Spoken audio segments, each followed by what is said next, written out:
from function. What is the function? Function. What is the function? Okay. Let D is subset of C. C is complex number. Then F defined from C to D to C. F of Z is, which is also omega, is U of x comma y plus iota B of x comma y, where U and V subset of S, or S of subset of S, or S is analogous to R, analogous to R. Simply कुछ नहीं, define है, इस तरीके से function को define करते हैं, ठीक है, कॉम्प्लेक्स में। नाउ कुछ ऑब्जर्वेशन है कि ये मेरा डोमेन डी है, ये एक्स एक्सिस है, ये वाई एक्सिस है, ये मेरा डोमेन डी है, ये जेड प्लेन है, ये ओमेगा प्लेन है। तो यहाँ पे जो पॉइंट होगा उसकी इमेज यहाँ पे omega, this is z naught, this is omega naught, this is equal to u naught plus iota v naught, and this is equal to x naught plus iota y naught. तो जो ये mapping होगी omega which is F of z, वो unique होगी, ठीक है। और यहाँ पे हमेशा इनपुट होता है, इनपुट करते हैं, और ये आउटपुट होता है, output.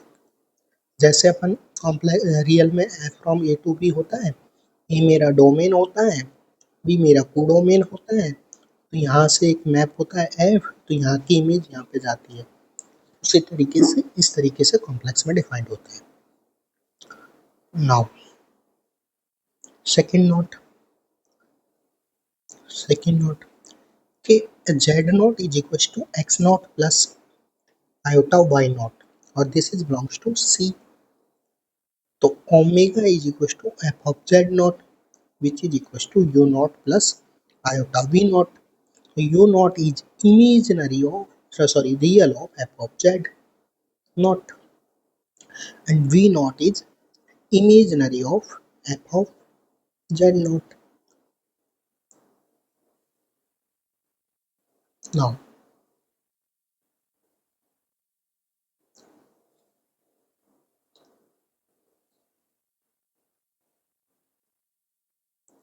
third note, then omega is equal to f of z is equal to u x comma y plus iota v x comma y, and u of x comma y and v of x comma y are real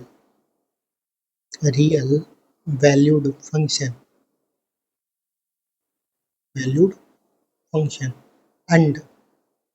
and if S is subset of R2 which is analogous to D, analogous to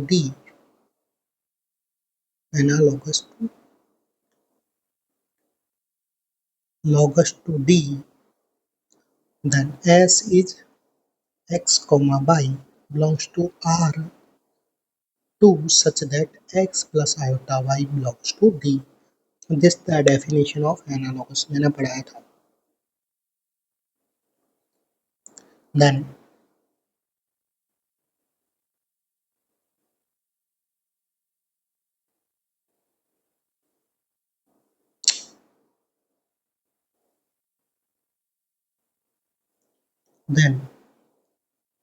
U comma B is mapping from S to R, ठीक है। Now fourth point, what is the fourth point? S is subset of R2 and D is defined like Z is equals to X plus iota Y such that X and Y belongs to S, and phi 1 comma phi 2 is defined as S to R. Then omega is equals to f of z, which is equals to phi 1 of x comma y plus iota phi 2 of x comma y is a function on D is subset of C. Now fifth point, कुछ form होते हैं F of Z, या तो phi of X comma Y के रूप में हो सकता है, phi of R comma theta के रूप में हो सकता है, phi of Z comma Z bar के रूप में हो सकता है, phi of x Y Z Z Y के रूप में हो सकता है। तो अलग अलग फॉर्म में हो सकता है। नाउ ठीक है, अब आते हैं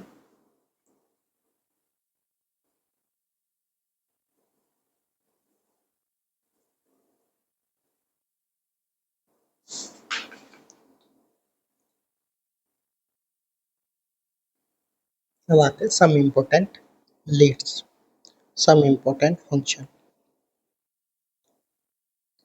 now first function is my polynomial, z1 is polynomial. Polynomial कैसा होता है, a naught plus a1z plus dash dash dash dash plus an zn। ठीक है, जैसे Z square is equal to X plus iota का square which is equal to X square plus 2 iota X Y minus Y square. तो X minus Y square plus 2 iota X Y.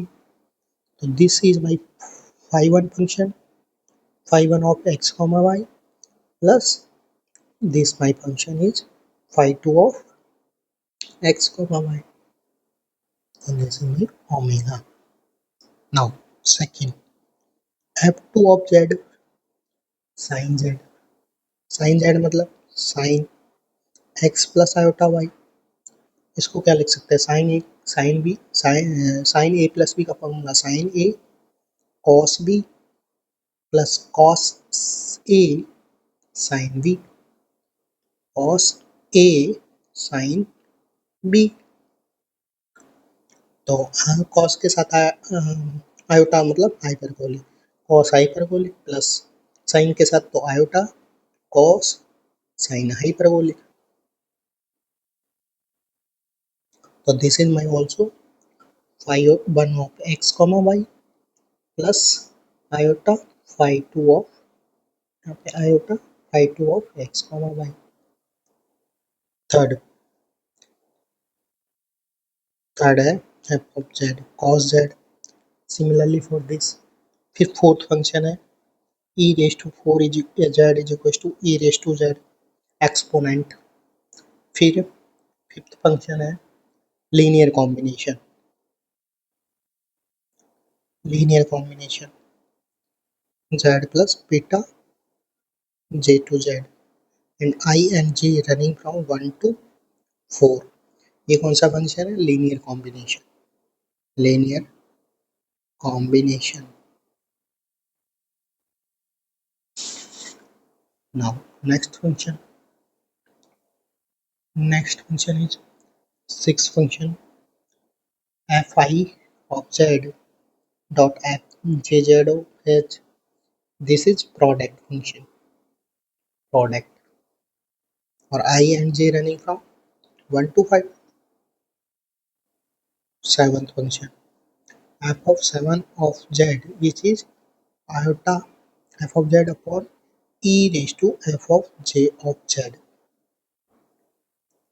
and I and j running from 1 to 6। And eighth function is 8 of z which is iota z into iota sin z, I and j running from 1 to 7। this is composition function, कौन सा, composition। now ninth function is H of Z होगा I of Z upon J of Z. This is divide and j of z f of j of z not equals to 0. That means मैं इसको लिख सकता हूँ z zeros of z not which is z belongs to C such that fj of z is 0. तो कहने का मतलब क्या हुआ, z doesn't belongs to zeros of f of j and I and j running from 1 to 7 1 to 8. इनका example लिखना है तो एग्जाम्पल लिख लेते हैं. h of z is equals to cos z upon z cube plus 5. So this is my f3 function and this is my f1z function. Similarly for नौवा दसवा function कौन सा है, दसवा फंक्शन है k of z. What is the k of z? K of z is fi of h of z. What is the h of z? fi into fi of z upon j of z. वापस से j of z, f z doesn't belongs to zeros of f of j, मतलब इसका zeros नहीं होना चाहिए. ठीक है, कोई भी फंक्शन हो अपन जैसे लेते हैं कि 1 अपॉन एक्स, तो ये जब भी डिफाइंड है जब x not equal to 0. Simply this is not equal to 0 तभी डिफाइंड, मतलब इसे नॉट इक्वल. तो इसका एग्जांपल लिख लेते हैं. And I and j running from 1 to 8. तो मैंने एग्जांपल ले लिया k of z is equal to sin cos z upon z. So this is my f2, this is my f3, this is my f1. तो ये कहाँ पे define नहीं है, z इज इक्वल टू 0 पे डिफाइन नहीं है, बाकी सारी जगह डिफाइंड है. ठीक है, तो ये हो गया मेरा all functions of this. Next आता है बाउंडेड फंक्शन. बाउंडेड सेट क्या होता है कि ऐसा mod z which is less than equal to 1 which is r. तो f of z which is less than m for all z belongs to d. ये होता है बाउंडेड फंक्शन. ठीक है,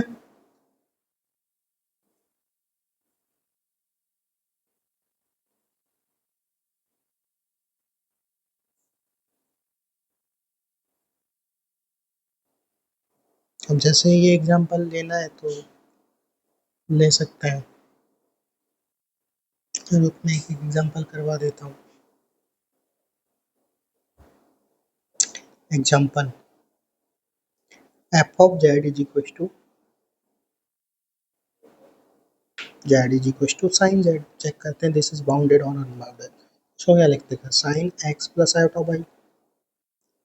तो चेक करते हैं x is equal to pi by 2 पे.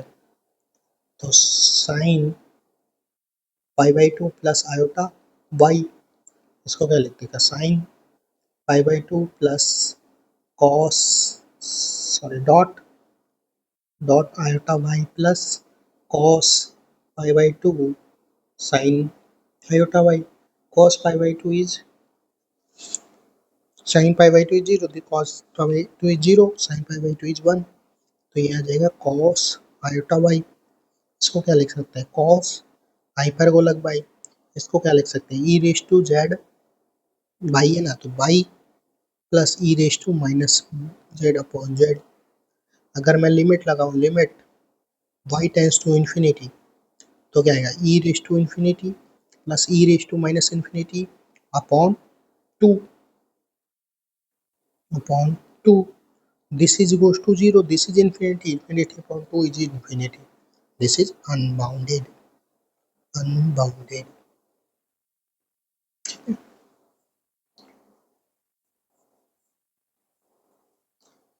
एक बाउंडेड का बता देता हूँ। mod z is equal to sorry e raise to Z and d मेरे को गिवन है z belongs to c such that real of z belongs to minus pi to pi. Now तो mod z निकालते हैं। mod z is equal to e raise to x plus iota y। इसको क्या लिख सकते हैं e raise to x and mod of iota y which is also 1, this is 1, तो ये आ गया mod of e raise to x मतलब real of z। This is कहाँ से कहाँ तक है, this is maximum value is pi, तो e raise to x is less than equal to pi, तो मिल गया mod z is less than mod z is less than equals to pi which is equals to m which is belongs to d for all z belongs to d, therefore f is bounded. Now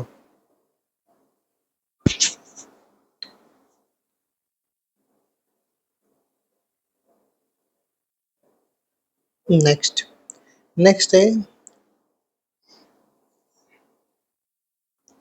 कि if sequential criteria से अपन bounded check करते हैं।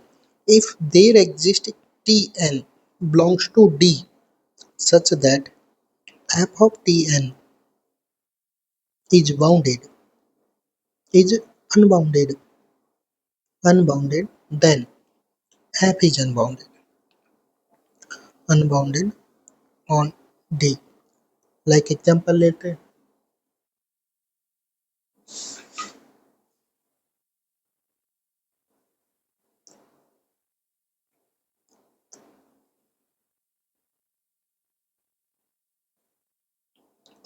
here f of z is equals to 1 upon z and d belongs to c minus 0 क्योंकि 0 पे define नहीं है, तो zn ले लेते हैं। मैं एक सीक्वेंस ले लेता हूँ zn which is n which is belongs to d। yes f of zn करेंगे तो क्या होगा, f of zn is 1 upon n which is goes to infinity, that means f of z is unbounded, therefore f is unbounded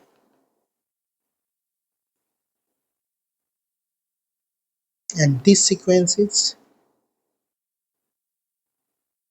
belongs to d। ठीक है। Now next आता है limit of function. Next definition आती है limit of function. अब पढ़ते हैं limit of function. Limit की फर्स्ट डेफिनेशन क्या कहती है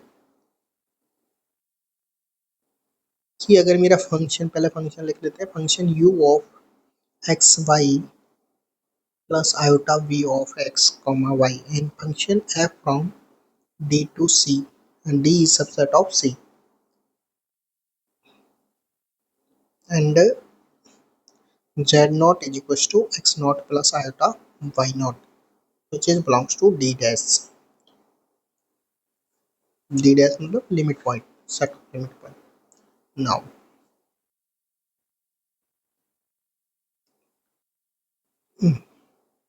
हाँ यहाँ से लिखते हैं, ये फर्स्ट था, यहाँ से फर्स्ट के limit z tends to z0 f of z exist, अगर ये एग्जिस्ट करता है तो कब एग्जिस्ट करेगा, if and only if limit x y tends to x naught y naught u of x y and limit x y tends to x naught y naught b of x y exist।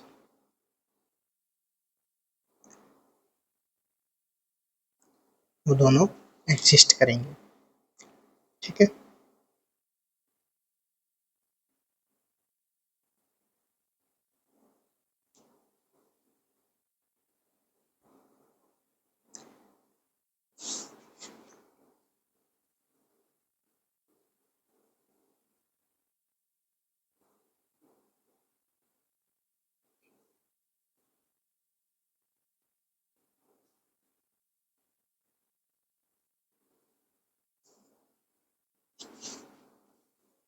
Now second definition, the limit z is to z naught f of z exists if and only if whenever whenever z naught zn tends to z naught such that zn belongs to d minus z naught, then f of zn is convergent. F of zn is convergent. अगर इसको दूसरे वे में समझे तो that is if zn tends to z naught and tn tends to z naught such that limit n tends to f of zn is equals to limit n tends to f of tn is equals to n और अगर और limit n tends to infinity f of zn which is not equals to limit n tends to infinity f of tn, then limit z tends to z naught f of z does not exist.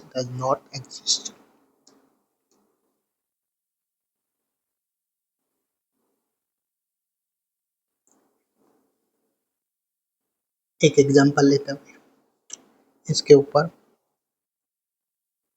कि limit निकालनी है z tends to 0 e raise to minus one upon z square, इसकी limit निकालनी है। तो d is equal to c minus 0, तो let zn is equals to 1 upon n tends to 0 and zn belongs to d, the limit n tends to infinity f of zn is equals to limit n tends to infinity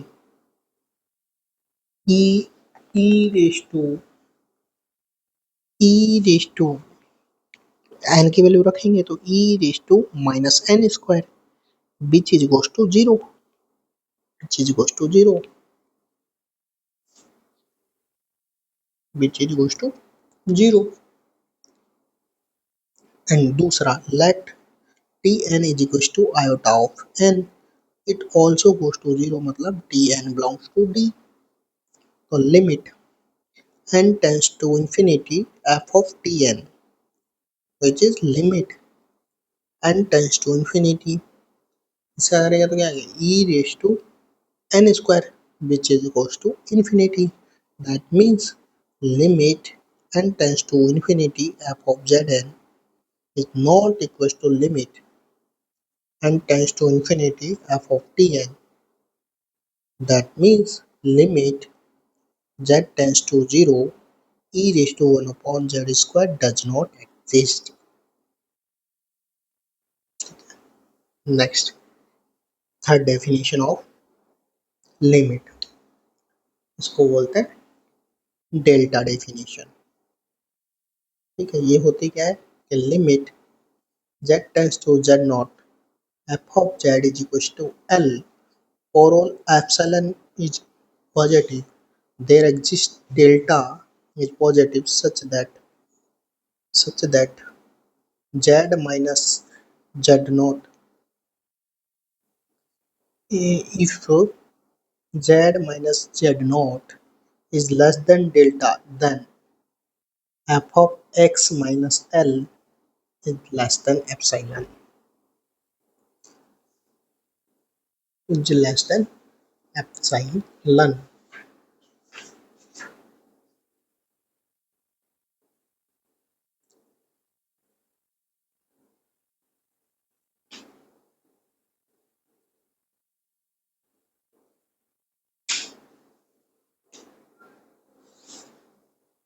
इसको कैसे इसको इसका एक example देखते हैं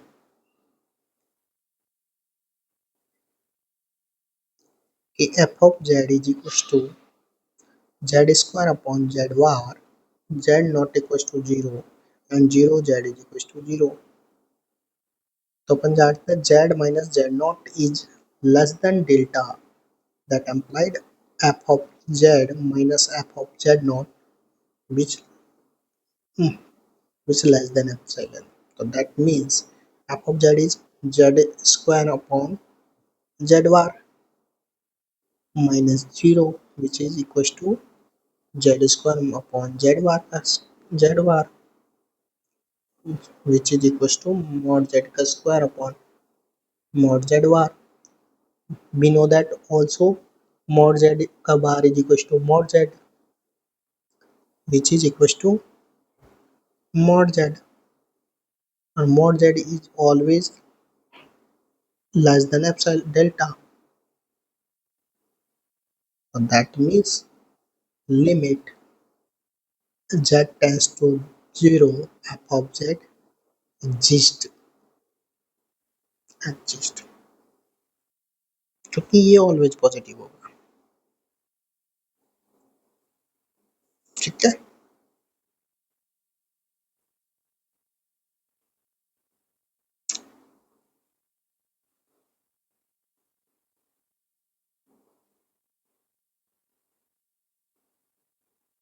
Now last definition of limit, fourth.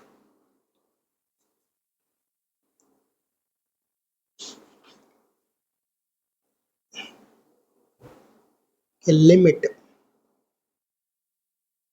z tends to z naught f of z exists if and only if limit x tends to x naught f of x plus iota phi of x exists for all y is equals to phi x. That is limit that is limit along along every path should be same. How? एक example लेते हैं. Example कि limit z tends to z z bar upon z इसका limit find out करना है. अपन क्या करें, लिमिट z टेंस टू, मैंने पाथ ले लेता हूँ मतलब फाइव ऑफ एक्स ले लेता हूँ एम एक्स, और limit X naught is zero, तो zero X minus iota Y upon Y की जगह M X and X plus iota M X. X common ले लेता हूँ तो one minus iota M and one plus iota M, which is depend on path. M की value अगर लूंगा तो अलग अलग लिमिट मिलेगी, तो मतलब depend on path, that means limit does not exist. now इसका एक शॉर्टकट ट्रिक भी है. क्या limit z tends to 0 z bar की पावर m अपॉन zn does not exist m is equals to n and 0 m is greater than n and infinity m is less than n. ठीक है. Now, ये हो गया limit. अब पढ़ते हैं कंटिन्यूटी. ये मैंने करवा दिया है.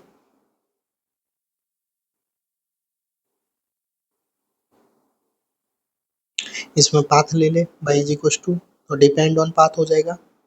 डिपेंड ऑन पाथ तो डज नॉट एग्जिस्ट.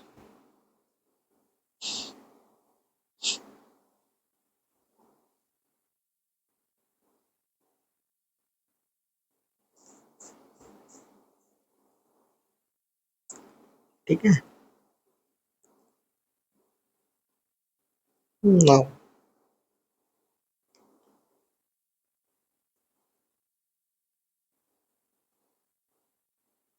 ये करते हैं. ये मेरे को गिवन है तो पुट किया ये r is equal to r theta, तो मेरा फाइनल बन गया ये। तो मैंने क्या किया, theta is equal to zero रखा, तो theta is equal to zero रखा, तो ये e raise to power zero is one, तो ये आ गई मेरी ये। तो आर की पावर जी, आर की power R tends to zero करूँगा तो दिस इज जीरो, तो e raise to minus infinity zero. और अगर मैंने ये दूसरा पाथ लिया तो इसकी लिमिट आ गई इन्फिनिटी। पाथ दो अलग अलग पाथ लिए, एक ये पाथ लिया एक ये पाथ लिया, दो अलग अलग पाथ पर दो अलग अलग लिमिट मिल रही है, जीरो और इन्फिनिटी, तो that means limit does not exist.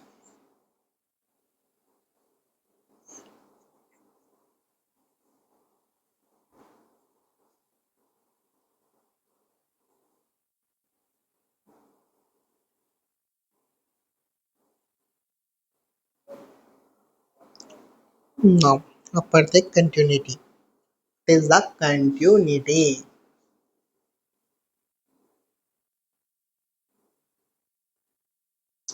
Continuity क्या होती है कि f from D to C and Z not belongs to D, then f is continuous if limit Z tends to Z not, f of Z is equal to f of Z not, वो Z not के equal आ जाए उसको बोलते हैं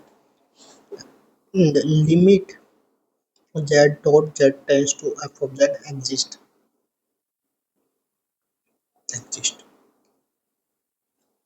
तो ये continuous at Z not. And अगर उसकी से देखना है तो f is continuous at Z is equals to Z naught if and only for all epsilon belongs to there exists delta is positive if Z minus Z naught is less than delta, that implied f of Z minus f of Z naught is less than epsilon।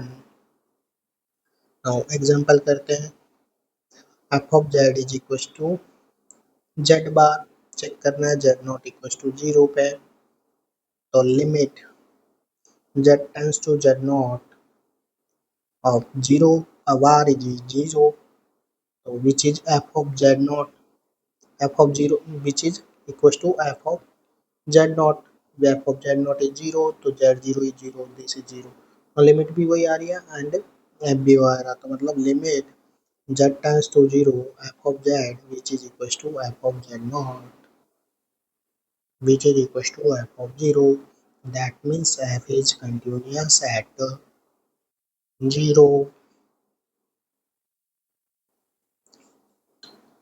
एक result लिखते हैं इसमें, result के limit x tends to infinity, f of x is equals to 0 and g of x is bounded, then limit x tends to infinity, f of x dot g of x is 0। Example करते हैं, f of x is equals to x by sine 1 upon x plus iota y sine 1 upon y, z not equals to 0, 0 पे z is equals to 0, check करना है eight z is equals to 0 पे, और limit निकालते हैं, limit z tends to 0 f of z which is limit x z tends to, directly लिख देते हैं x y tends to 0 0, x y sine 1 upon x plus iota limit x y tends to 0 0 sin y। Now this is goes to 0, this is goes to 0, that means this is 0 and this is my bounded function, sin of x is bounded। तो अभी पढ़ा था अगर ये bounded है और ये zero limit है तो dot product is also zero, by this result क्या था ना कि f of x is 0 limit और g of x is bounded, then limit f of x dot g of x is 0. So by this 0 is iota. This is also bounded function, and this is 1. F of x is, this is bounded function, so this is also goes to by, और है ना इसमें by. So this is 0, this is 0, or this is bounded, so 0 into this is 0, so limit is 0. So limit z tends to z naught, f of z is 0, which is also equals to f of z naught, f of z naught is 0, which is also equals to 0. Now, अब important remark कि fi की कहाँ से कहाँ तक था, I running from 1 to 8, 1 to 8 is continuous on पूरा complex number पे. Second, h is continuous on its domain. Domain मतलब ओ पॉइंट को हटा देते हैं, C minus zeros of F J. Now K is continuous on its domain मतलब वही वापस से उसके जीरोज को हटा देते हैं, C minus Z F of J of Z.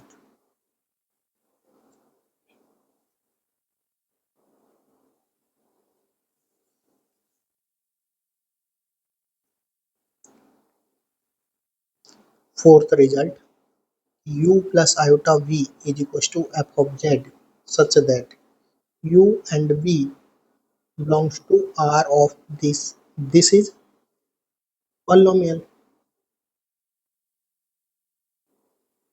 of two variable x and y in R. So that means f is continuous on C.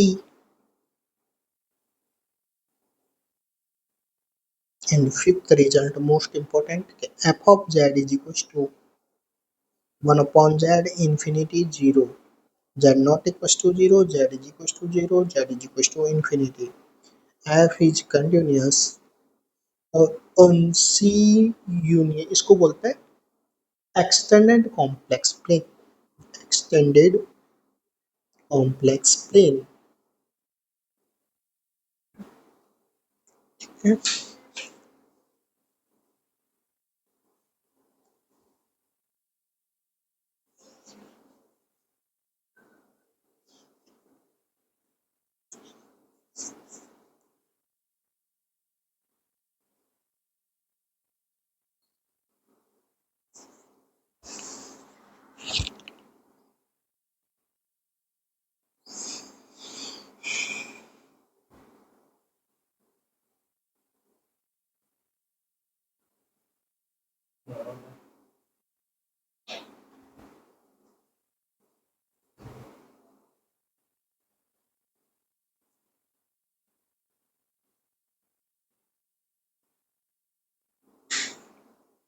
Now, next definition is uniform continuous.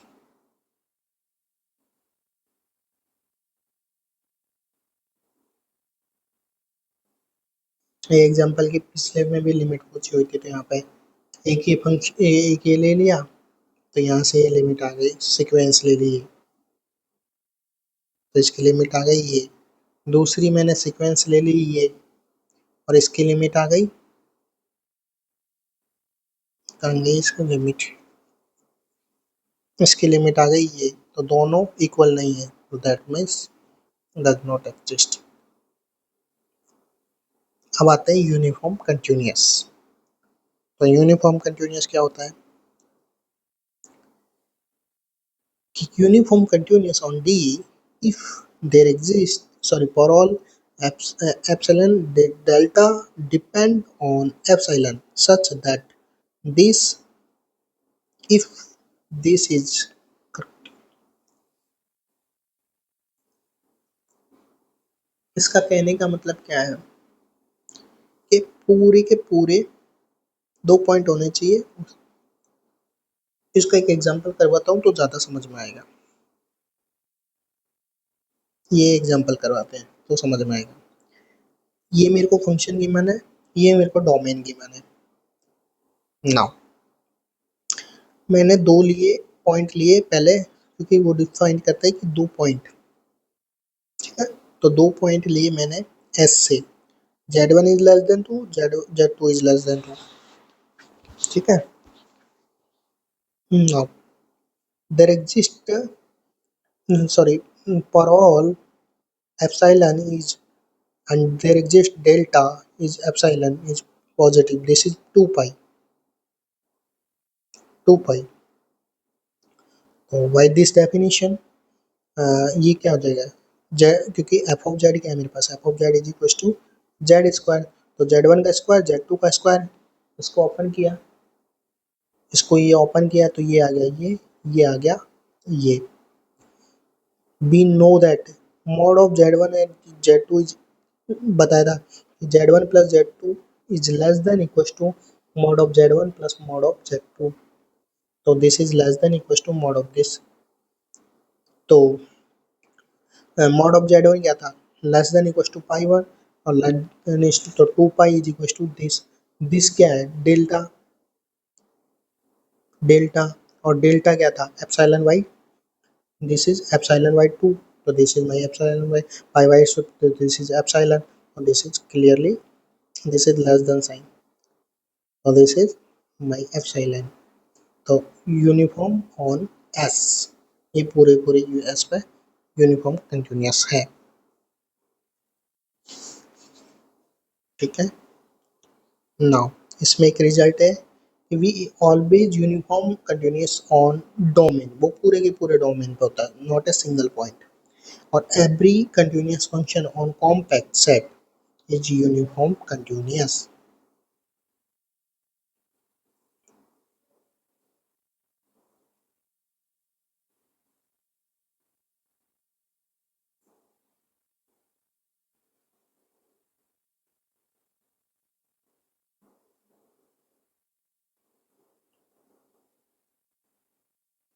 ये result के through check कर सकते हैं, this is compact और not, D is compact के not, तो compact होने के लिए close and bounded, close and bounded, और क्लोज होने के लिए क्लोज होने के लिए क्या क्या कह रहा है कि कंटिन्यूअस होना चाहिए, पहले तो इसको कंटिन्यूअस चेक करते हैं कंटिन्यूअस है क्या नहीं है। तो sine Z is continuous function, this is also continuous function, तो product is also continuous function, ठीक है। This is continuous function, this is continuous function, तो होल इज कंटिन्यूअस फंक्शन, तो पूरा का पूरा मेरा कंटिन्यूअस फंक्शन है, तो मतलब F of Z is continuous function. Now F of Z is my continuous function. Now D is my this, तो डी डैश डी क्लोजर,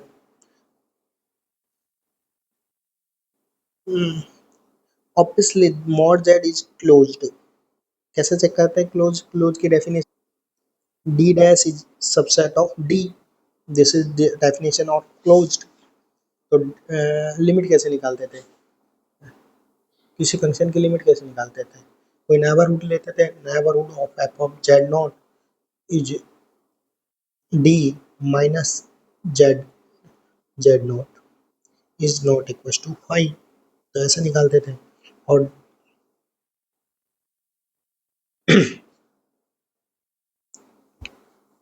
और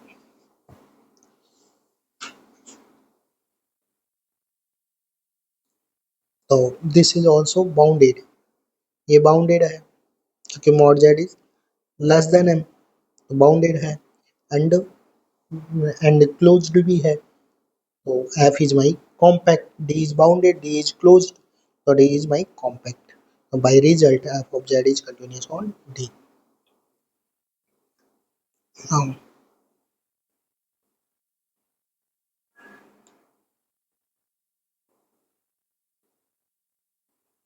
Now next definition is differentiability, next definition आती है differentiability. Differentiability क्या होती है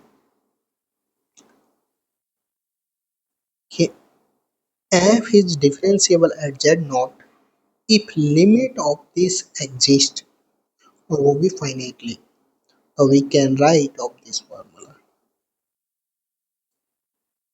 ठीक है, list A के फंक्शन सारे डिफरेंशिएबल होते हैं, लिस्ट बी के फंक्शन डोमेन पे कंटिन्यूस होते हैं। डोमेन क्या है ये, लिस्ट सी के सारे फंक्शन डिफरेंशिएबल होते हैं। नाउ ये इसको चेक करते हैं सबसे पहले। तो डेफिनेशन क्या है, डेफिनेशन है दिस, मैं एफ ऑफ जेड क्या है mod Z, F of Z naught जैसे zero, Z minus zero zero, इसको क्या लिखेंगे Z Z bar upon Z, Z से जेड बार, और limit of Z bar is zero finitely, that means F is differentiable of this. Similarly for this example खुद से कर लेना, ये सारे एग्जांपल खुद से कर लेना। Now f of z is differentiable at any point, then if continuous at that point as well as differentiable, or differentiable apply to continuous but not doesn't apply। continuous है डिफरेंशिएबल होगा कोई guarantee नहीं है, but differentiable है तो continuous होगा। Example mod z is continuous but not differentiable।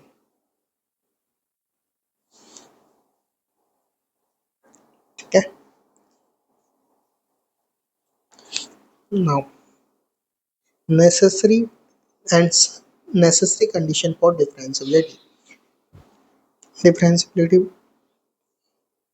के लिए नेसेसरी कंडीशन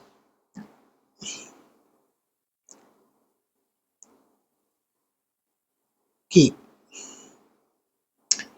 नेसेसरी कंडीशन क्या है कि मेरे को अगर फंक्शन गिवन है और पॉइंट गिवन है तो मैं क्या करूंगा, एट पॉइंट पे चेक करूंगा u of x, u of y, v of x, v of y exist है क्या। सबसे पहले तो ये चेक करेंगे ये एग्जिस्ट है कि नहीं।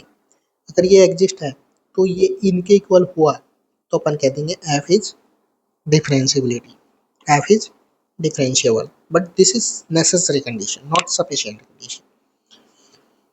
और इस इक्वेशन को बोलते हैं सी आर इक्वेशन, इसको इक्वेशन को बोलते हैं सी आर इक्वेशन। ठीक है, सफिशिएंट कंडीशन। अब सफिशिएंट कंडीशन क्या है फॉर डिफरेंशिएबिलिटी के पार्शियल डेरिवेटिव मतलब u of x, u of y, u of v of x, v of y exist होने चाहिए और वो कंटिन्यूस होने चाहिए in Z naught, and U second property U and B satisfied C R equation at Z point, तो उसको बोलते हैं अपन डिफरेंशिएबल। अगर मेरे को C R equation polar form में देखना है तो पोलर फॉर्म ये होती है ये, और ये अगर ये इक्वल है इसके तो इसको बोलते हैं C R equation in polar form, C R equation in polar form. And complex में चेक करना है तो del Z upon del Z का वार, sorry this is my F is equal to zero, तो दिस इज माई कॉम्प्लेक्स में polar form. ठीक है,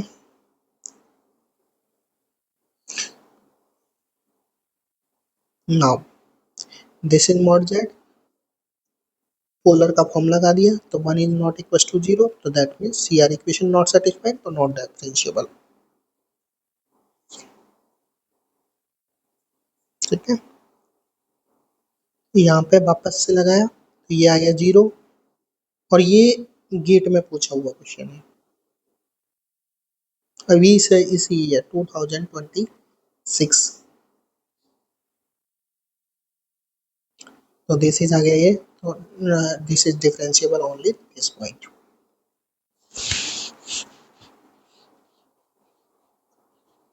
नाउ ये थ्योरम है कि f of z naught is zero for all domain z belongs to D, D is region, तो f is constant of every connected subset of D। जैसे मेरे को फंक्शन ए गिवन है z belongs to a is this, z belongs to b, b is this. तो ये ई क्या है, analogous, ये ओपन एनालोगस है। और ये क्या है, ये सर्कल, ये सर्कल है। मतलब ये इसको बोलते हैं ओपन डिस्क, भी बोल सकते हैं ओपन डिस्क। ये है एनालोगस, ये है ओपन डिस्क, तो ये बन गया मेरा ए, और ये बन गया मेरा बी, ये मेरा बी है। नाउ तो F dash, F dash, F dash of Z is zero. F dash करेंगे तो इसका जीरो मिलेगा, दिस इज कांस्टेंट, तो this is zero, this is zero. इन कहाँ पे, पूरे के पूरे A and union B, but F of Z is not zero, तो F is constant on A and B respectively. ठीक है।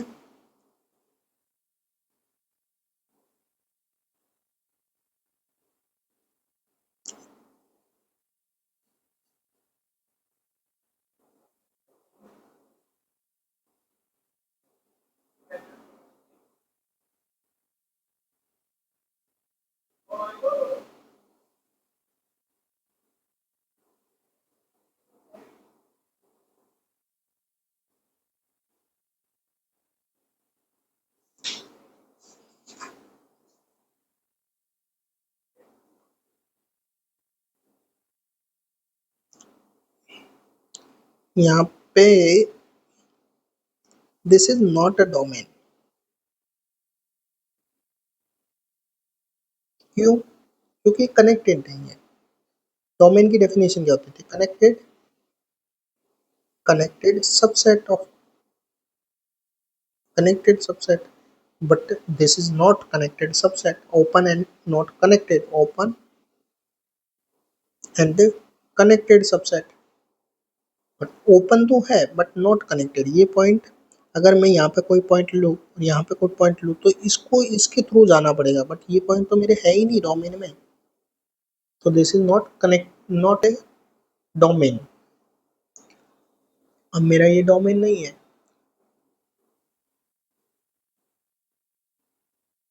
तो इसके लिए f of z is constant on a and b respectively। ठीक है।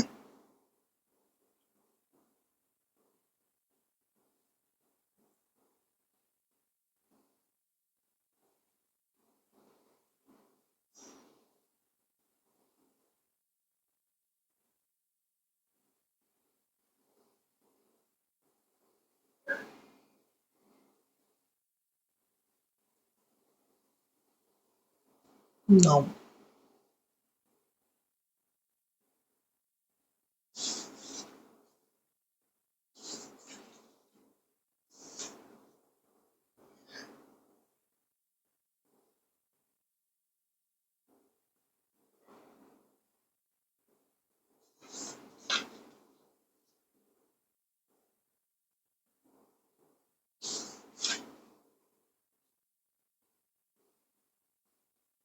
चलिए एग्जांपल करवा देता हूँ फर्स्ट वाला।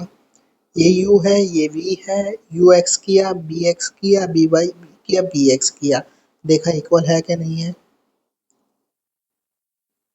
तो ये दोनों एक ही वैल्यू पे इक्वल नहीं होते। साइन साइन साइन का फंक्शन कैसा होता है, ऐसा, और कॉस का फंक्शन ऐसा। तो ये कभी भी दोनों एक ही एंगल पे जीरो नहीं होते हैं।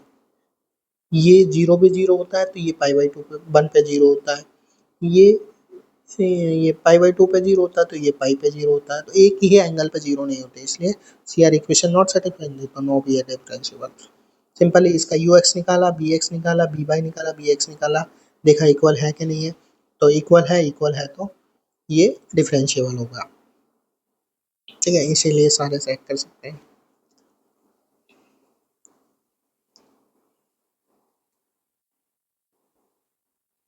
नो, ये सी आर इक्वेशन सेटिस्फाई करवाने के बोल रहा, बस और कुछ नहीं है। तो इसको निकालेंगे तो ये आ गया, डेल जेड के रेस्पेक्ट में किया तो 2 1/2 टू 2 ये हो जाएगा 1/2 root of Z square minus Z bar का स्क्वायर की power -12 into Z Z bar का करेंगे तो माइनस के 2 Z bar which is equal to 0. This is my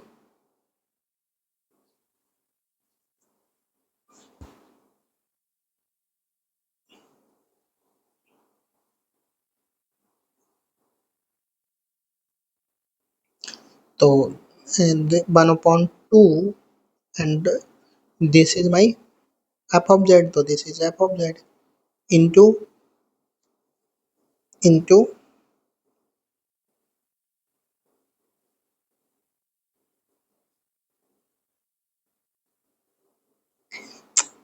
directly अंदर 2 से 2 कैंसिल आउट तो बचा मॉड जेड ये आ गया तो ये 0 होगा. No not satisfied C R equation not satisfied क्योंकि अगर करेंगे तो ये आएगा ये कभी भी ये 0 हो गया तो मॉड जेड का bar is equal to 0.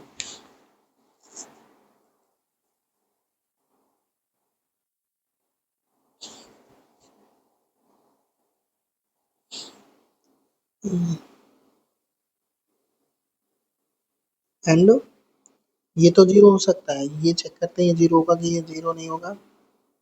Z bar का स्क्वायर है तो करेंगे तो ये आएगा Z Z Z square minus Z bar का स्क्वायर करेंगे तो ये आएगा 4 अल्टा X Y which is not 0. तो this is not satisfied of C R equation. Now अब पढ़ते हैं रेगुलर पॉइंट. रेगुलर पॉइंट क्या होता है कि एक जो पॉइंट है ना नेबरहुड उसमें वो डिफरेंशिएबल हो उस पॉइंट में वो डिफरेंशिएबल हो उसको बोलते हैं अपन F Z is differentiable at Z belongs to neighbourhood intersection D. उस पॉइंट पे वो डिफरेंशिएबल.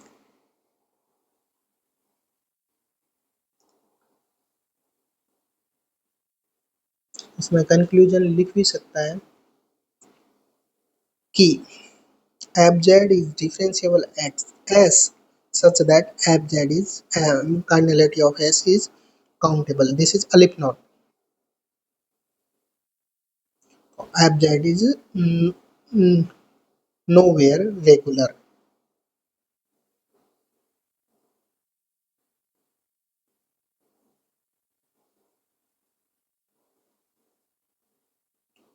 now डिफरेंशिएबल चेक करें तो डिफरेंशिएबल तो है ये एट जेड पे but F of Z is not regular at z क्योंकि जेड एक एस मैंने ये 0 लिया दिस इज 0 पॉइंट तो मैं अगर कितना भी छोटा सा छोटा नेबरहुड ले लूँ तो केवल जीरो जीरो ही डिफरेंशिएबल पॉइंट है बाकी कोई और डिफरेंशिएबल पॉइंट नहीं है. तो इसके लिए nowhere not a regular point at this. या फिर दूसरा समझ ले कि डिफरेंशिएबल है 1 पे तो S S is equal to 0 cardinality of S is 1 तो this is countable that means this is F of Z is nowhere differentiable. F of Z is not regular at z is equals to 0. ठीक है.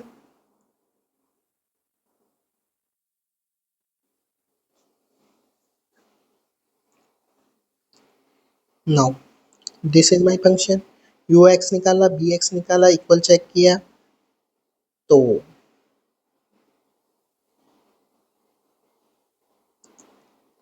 तो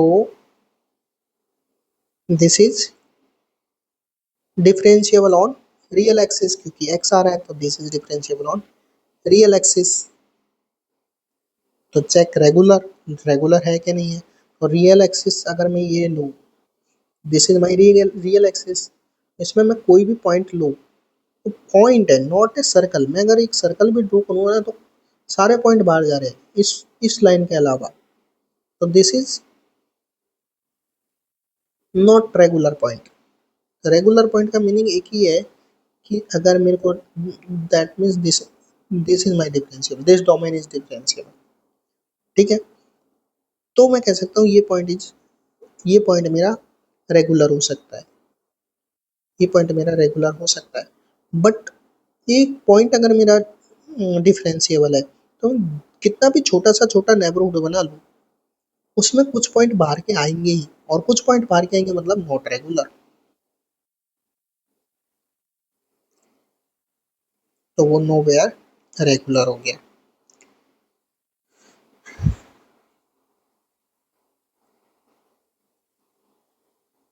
अब कुछ notation है कि D of F is set of all points where F of Z is differentiable, R is set of all regular point of F of Z, and D of Z is integer of F of Z. अगर ये दोनों equal है, integer और regular point equal होते हैं, ठीक है, ये थ्योरम है, मैं प्रूफ तो नहीं करवाऊंगा, बट ये इक्वल होते हैं, ठीक है।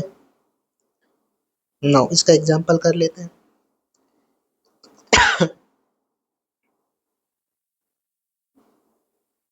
अपन ने ऑलरेडी किया हुआ है कि this is differentiable on real axis, तो ये रियल एक्सिस पे डिफरेंशिएबल है, और ये रियल एक्सिस पे डिफरेंशिएबल है, तो इसका इंटीरियर पॉइंट क्या होगा, इंटीरियर पॉइंट कुछ होगा ही नहीं, क्योंकि ऐसा कोई नेबर, मैंने इंटीरियर पॉइंट बताया कि नेबरहुड मिलना चाहिए, उसके अकॉर्डिंग इंटीरियर क्या बताया था, ये डोमेन है, डोमेन के सारे अगर अंदर के पॉइंट लूंगा तो सारे डिफरेंशिएबल होंगे, बट बाहर का कोई भी पॉइंट पॉइंट लूंगा तो वो डिफरेंशिएबल, सॉरी नेबरहुड नहीं है, और बाउंड्री का पॉइंट लूंगा तो वो भी नेबरहुड नहीं है, तो अंदर के सारे पॉइंट नेबरहुड है। बट मेरा तो केवल रियल एक्सिस है, रियल एक्सिस पे मैं कोई भी लूँ तो उसके नेबरहुड में बाहर के पॉइंट आ रहे हैं, तो इसलिए कोई भी पॉइंट मेरा इंटीरियर पॉइंट नहीं होगा, तो interior point is 5, interior of point 5, तो इंटीरियर इज 5, तो we know that interior of differentiable,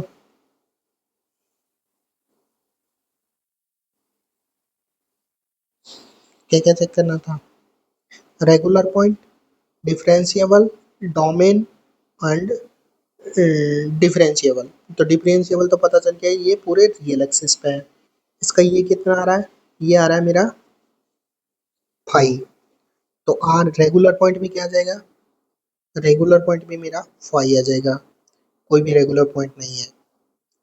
और डी डोमेन क्या है इसका, डोमेन पूरा का पूरा सी है, क्योंकि ये पूरे के पूरे सी पे डिफाइंड है, पॉलिनोमियल है। नाउ अब ये फंक्शन टू कर लेना। Now analytic function, analytic function क्या होता है,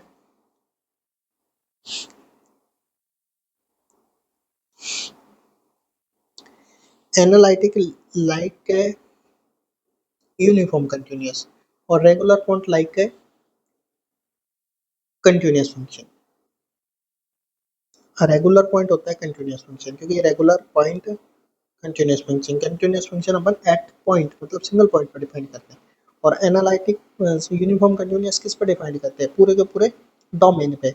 सिंपली एनालिटिक फंक्शन भी पूरे के पूरे डोमेन पे डिफाइन होता है। On D if every point of D is regular point of F of Z, तो सारे के सारे पॉइंट रेगुलर पॉइंट हो जाते हैं, उसको बोलते हैं अपन एनालिटिक फंक्शन।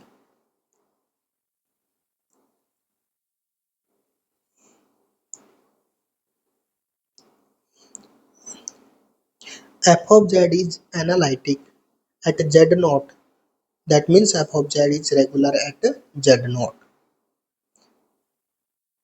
और अगर एंटायर फंक्शन है तो वो पूरे के पूरे सी पे होता है। देख तीन है, रेगुलर पॉइंट पॉइंट पे होता है जेड नॉट पे, एनालिटिक वो डोमेन पे होता है, एंटायर पूरे सी पे होता है, ठीक है। तो इसका ये फ्लो चार्ट होता है कि एनालिटिक है तो डिफरेंशिएबल होगा, डिफरेंशिएबल है तो कंटिन्यूअस होगा, कंटिन्यूअस होगा तो रीमान इंटीग्रेबल होगा, रीमान इंटीग्रेबल है तो बाउंडेड होगा। और यहाँ पे एक और बना सकते हैं, एंटायर, एंटायर है तो एनालिटिक होगा। और यहाँ पे एक और बना सकते हैं इसके बीच में, रेगुलर।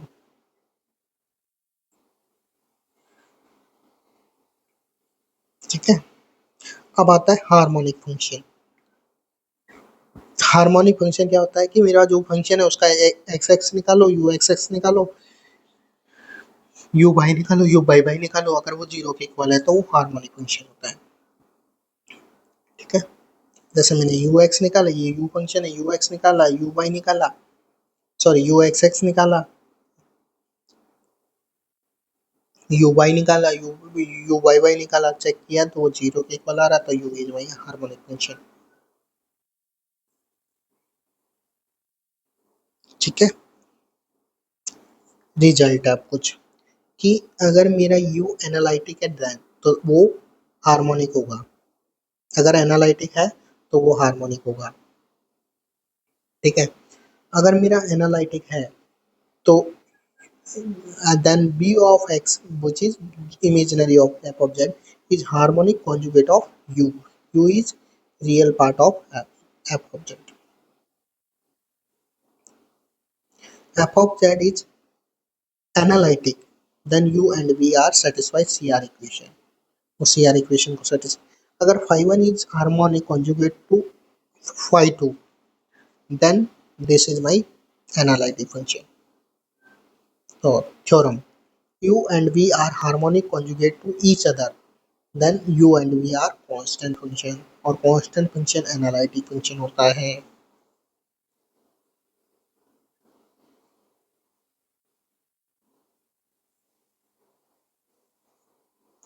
मैं ये प्रूफ वगैरह नहीं करवा रहा हूँ। This is my U, U dash निकाला, यू बाई निकाला, तो U is harmonic conjugate of U, तो U U plus V is my analytic.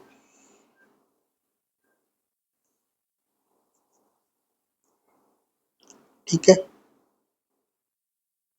ये सिंपल है। यू निकाला, यू एक्स निकाला, यू एक्स एक्स निकाला, यू वाई निकाला, यू वाई वाई निकाला, चेक किया तो this is zero, this is zero, मतलब ये हार्मोनिक है, हार्मोनिक है तो कौन एनालिटिक है। ठीक है, नेक्स्ट, अगर मैं F is analytic on D such that F of D is 5, then F of X is constant. ये बहुत इंपॉर्टेंट थ्योरम है कि एफ अगर मेरा एनालिटिक है और एफ ऑफ जेड का अगर मैं इंटीरियर पॉइंट निकालूं वो अगर 5 आ गया तो F of Z is analytic. जैसे अभी एक एग्जांपल देखा था, क्या कौन सा एग्जांपल देखा था जिसका इंटीरियर पॉइंट 5 आया था? अभी एक एग्जांपल पढ़ा था ना अपने, ये रहा। क्या एग्जांपल है ये किसका ये एग्जांपल है, तो ये एनालिटिक होगा।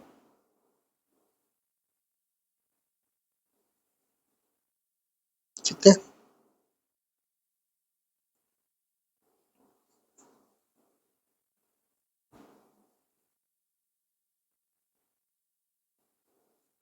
नहीं नहीं नहीं नहीं, लेकिन वो एनालिटिक भी होना चाहिए। पहले एनालिटिक चेक करना है, फिर अगर 5 है तो एफ ऑफ जेड कांस्टेंट है। ये थ्योरम है, मैंने गलत बता दिया, ये थ्योरम है। ठीक है, पहले तो चेक करना है F of Z is analytic और नॉट। अगर पता चल जाए कि F of Z is analytic है, देन मेरे को चेक करना है फिर उसका इंटीरियर पॉइंट। उसके इंटीरियर पॉइंट चेक करते हैं, अगर 5 आ रहे हैं तो डायरेक्टली कह सकते हैं कि F of Z is constant.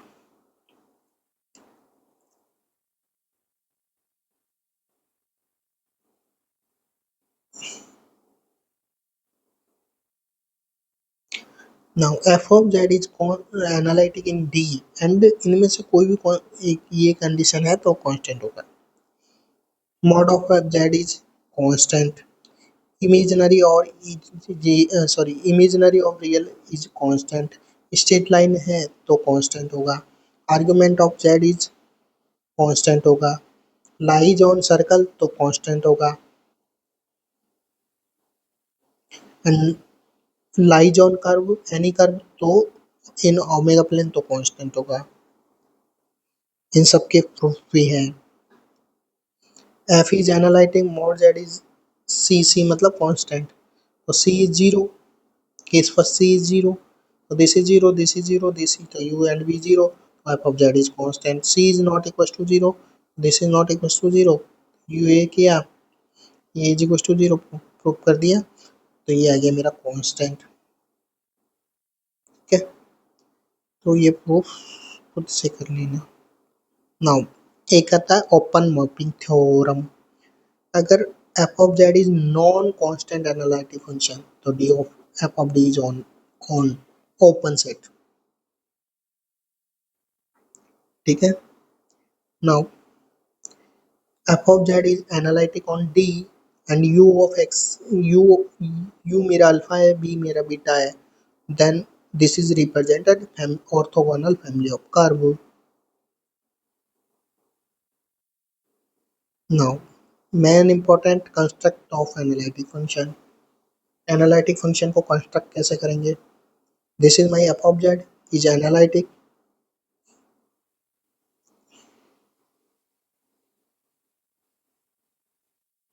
analytic।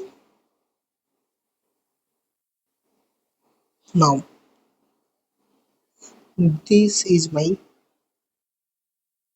next, ये मैं निकाल लूंगा।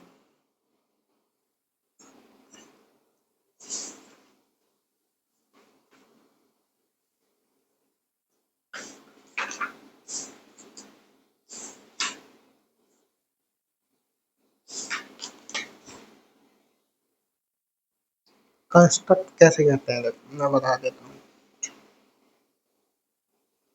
चलो पढ़ते हैं। z is equal to X plus iota Y. X क्या है इसे, एक्स अपन अपन मैंने बताया Z Z bar upon two, Y क्या है, Y is Z minus Z Y और upon Y. F of Z क्या हो जाएगा, F of Z is my U X comma Y plus iota B X comma Y. Put on करेंगे U X is Z Z bar upon two comma Z minus Z bar upon two iota, similarly plus iota B Z Z bar, put on कर दिया। फिर क्या करेंगे, put x is equal to Z and y is equal to zero, तो we get z is equal to Z bar, तो मेरा क्या हो जाएगा u of z comma zero, क्योंकि z is equal to bar हो जाएगा तो ये हो जाएगा टू जेड अपॉन टू, तो टू से टू कैंसल जेड, यहाँ पे जेड माइनस जेड बीच zero, zero upon something is zero plus iota B of Z comma zero. Now इसका derivative, this is my F of Z, इसका derivative करेंगे तो क्या आएगा, F of Z is equal to D of F of Z plus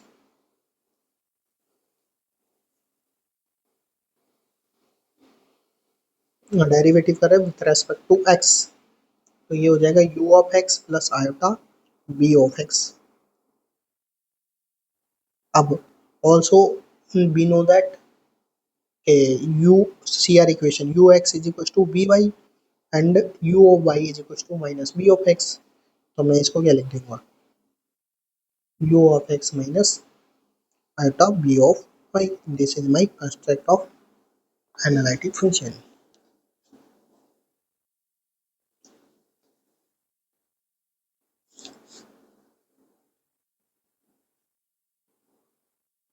now Milne Thomson, Milne Thomson क्या है, find U X and U Y, फिर जो भी यू एक्स आया उसको फाई वन मानना है और यू वाई आया उसको फाई टू मान रहा है, Z is equal to zero रखना है, Y is equal to zero रखना है, Z is equal to X रखना है and Y is equal to zero रखना है, तो मेरा फाई वन इस तरीके से मिल जाएंगे, फाई वन फाई टू हो गया तो उसको इस इक्वेशन में पुट ऑन कर देंगे, तो और फिर इंटीग्रेशन कर देंगे सभी का, तो जो भी मिलेगा वो मेरे को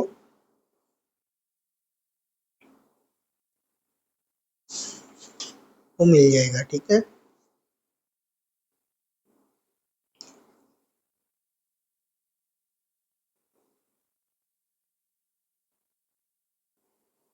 now finding harmonic conjugate, harmonic conjugate कैसे फाइंड आउट करते हैं, कि dv को मैं क्या लिख सकता हूँ, इस तरीके से लिख सकता हूँ,